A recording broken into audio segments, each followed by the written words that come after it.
Hey, what's going on? You know who it is. You know what it is. All right, you guys. Game. All right, man. I just wanted to talk about this situation a little bit more because basically I wanted to put my stamp on it. Like, basically further talk about this because I feel like it need to get talked about. Now, I'm going to get a little deep with this. And one of my subs, I want to give him props because he said something that was very important and very relevant to this video.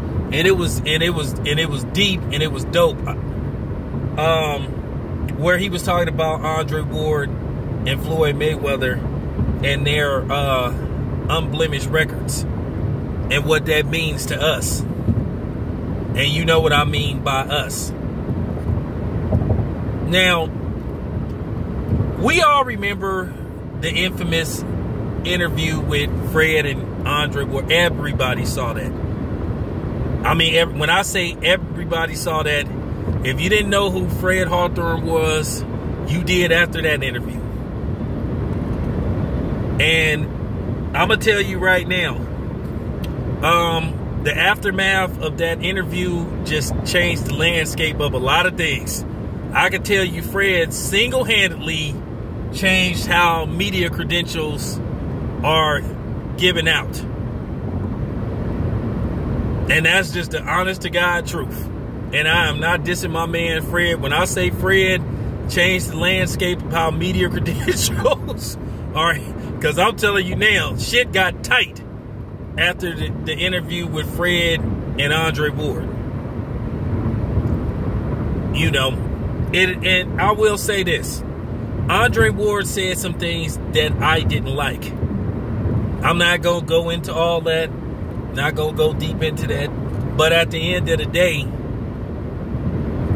I still rock with Andre Ward because at the end of the day, Andre Ward still speak on things that a lot of other boxers don't dare speak on. And that's fact. You got to give him some kind of credit. You know, because like I said before, it's a lot of dudes that got two black parents that's boxers and they don't speak on shit.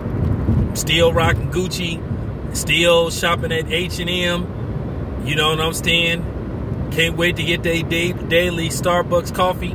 So, at the end of the day, Dre done spoke on a lot of the shit. And to a certain degree, Dre ain't got to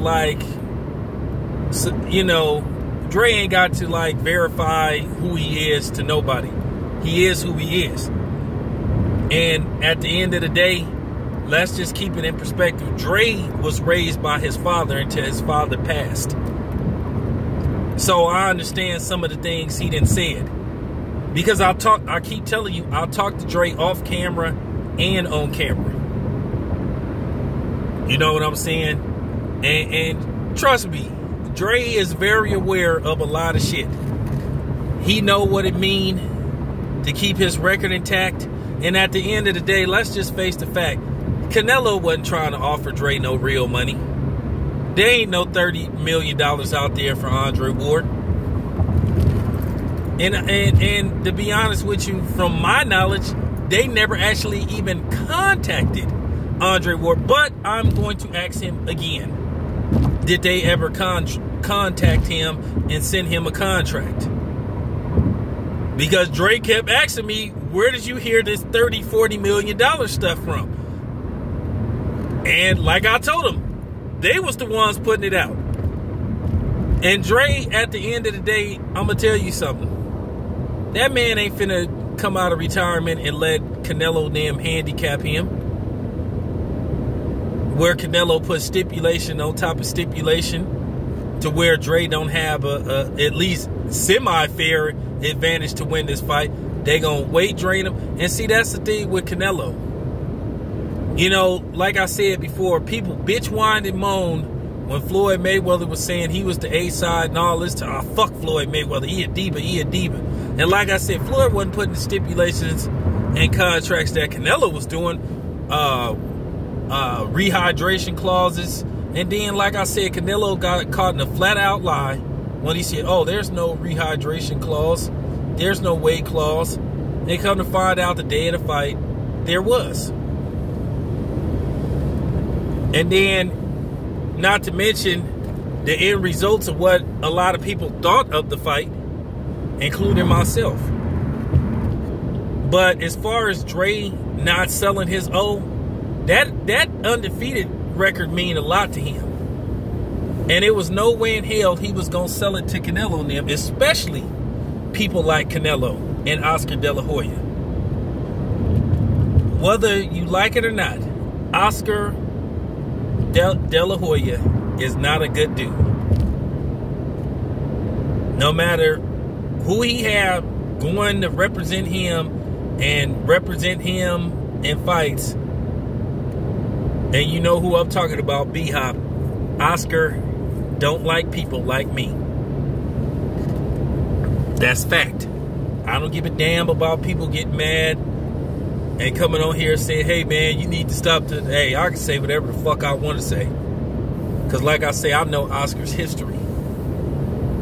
I know his history. And as I said before, Oscar done got pass after pass about some of the shit he done said, some of the shit he done done, some of the people that's affiliated with him, what they done said about certain groups of people. And the media has covered it up, has not spoke on it. And no, as I said before, Andre Ward's zero wasn't for sale. And as far as Floyd Mayweather go, Floyd, I doubt very seriously if Floyd is going to ever fight a professional fight again. It is pushing December. Floyd's birthday is in February. His birthday is February the 24th, if I'm not mistaken. So basically, December, January, February. So basically, Floyd is going to be 43 years old in February. Do people really believe this dude is going to come? I'm serious. You really think Floyd Mayweather is going to come out of retirement at 43 and attempt to fight somebody? He going to make you believe that he coming out of retirement. And I keep telling people Floyd zero mean the world to him. And it's important, whether we like Floyd or not, that Floyd's record stay intact. Because at the end of the day, we're going to have two brothers that's going to go into the Boxing Hall of Fame that never lost a fight. And we need to give Dre his props for showing integrity. Basically saying, hey man, I'm not going to come out of retirement and fight just for an X amount of money. But then again, like I told you, there wasn't no $30, $40 million out there for no Andre Ward. Not saying that Andre Ward wasn't worth it, but let's just keep it 100. Andre Ward hasn't made no more than, probably in purses, at the very least, no more than $7, $8 million. So all of a sudden, a guy that's been retired for 2 years, you really expect the zone to come out of nowhere and pay Andre Ward like 3 or 4 times what he's ever made?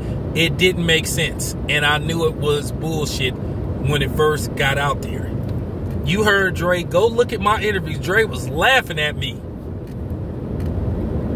Dre had told me a couple of times that Canelo was full of it and that he wasn't serious. And as I said before, Dre, even if he came out of retirement, got in shape, he take one tune-up fight, him and Canelo fight at a catchweight of 180. Dre massacres Canelo. Okay? Dre beats the hell out of Canelo. When I say that it would be a one-sided, uncompetitive fight, when I'm telling you right now, anybody with common sense, the only people that would believe that Canelo would have a slight chance is Canelo fans, and more than likely they're gonna be Mexican. That's just fact. Nobody in their right mind believed that Canelo could beat Andre Ward. When I say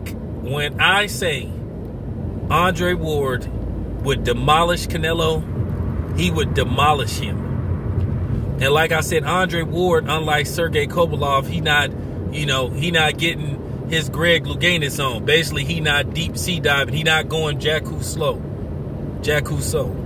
He's not going to take a dive. Okay? So you could just scratch that. You're going to see the real Andre Ward. And when I say it would have been a massacre, he's doing Canelo a favor.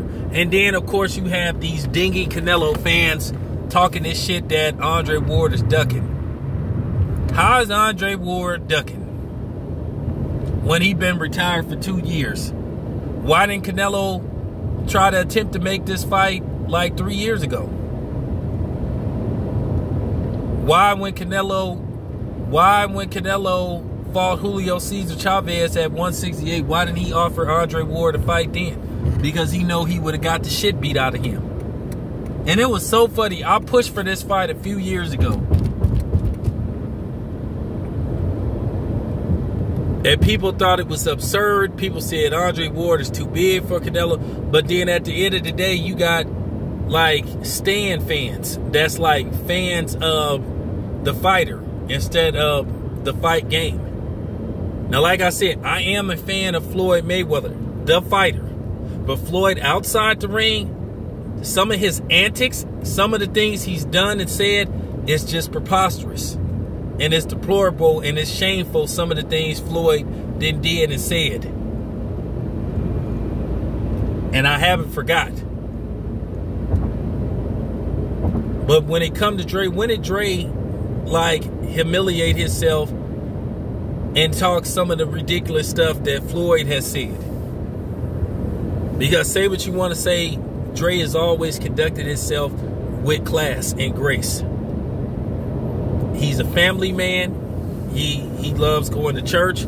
That's what he likes doing. He's an analyst. And like I keep saying, nobody answers this question. When I post this question, why do everybody want Floyd to come and Dre to come out of retirement so bad and fight? Nobody begged Ricardo Lopez to come out of retirement when he fought, when he was done fighting, or Joe Kazaki when they was done. They was done. They waited till they got that call and they went into the Hall of Fame. But then 2 years later, oh, Floyd need to come out and fight. Man, Floyd don't owe Manny Pacquiao shit. Then you had Boxing Scene with that ridiculous article. Oh, well, this should be mandatory that, you know, Canelo and Andre Ward. Something, I can't remember the words that they used, but they was basically saying that Dre had to come out of retirement because Canelo beat Sergey Kovalev. How? In that fixed fight? And the funny part about it was Sergey Kovalev was still beating Canelo's ass. Was beating him handily.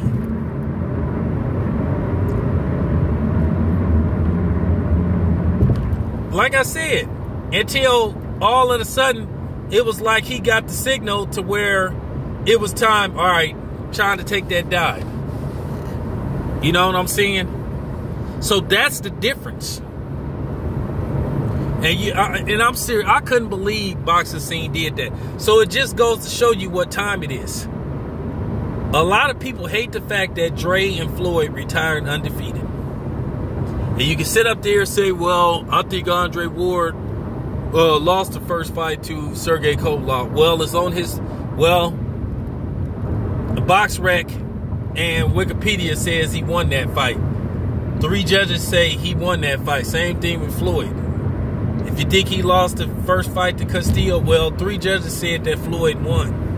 And like I said, at least Andre Ward ran it right back with Sergey Kovalev, and Andre Ward ran it back with Castillo. But like I said before, these things have to be said. Because at the end of the day, you got a lot of people that sit up here and unfairly attack Dre. And here's the thing. You got to hold everybody accountable. The same way you get at Dre, you got to get at other people. You got to be like, hey, man, why you still rocking Gucci? Hey, man, why ain't you speaking up on this? And see, that, like I said before, you got to show consistency. If you're going to have this certain mentality and a certain approach that you have with certain boxers, you got to have that with everybody. one thing about me, I try to have the same level of basically approach that I have with everybody, unless it's somebody that I really don't like. Now, Oscar De La Hoya, if I ever see him, his approach, I'm not going to show Oscar no respect, because he don't show other people no respect. He hasn't showed the game of boxing no respect based off the fact that he just orchestrated a fixed fight. But yeah, you know, you guys need to go get that rubbing alcohol or drink some Robitussin, because the truth is hurting y'all. Because, you know, according to Chris Rock, Robitussin cure everything. And I know y'all in pain from this truth that I'm spitting. But it's fine. Because like I said before, I'm starting to really like establish, like, you know, a foundation with Dre. And he ain't what he been made out to be. Because as I said before, you got to keep that same, you know what I'm saying? That same animosity that you have towards Dre, you need to have it towards other fighters too. And not because they affiliated with Top Rank, because there's some people on the other side that be doing some fuck shit too. So you need to have that same energy when you see them. And you need to have that same approach when you see them. So I'm just keeping it 100. That same venom that you have for Andre Ward about certain things he said, you got to have that with everybody when they say some shit that ain't cool. So I'm just keeping it 100. This is your boy Town Biz. Thank you for listening. I am out.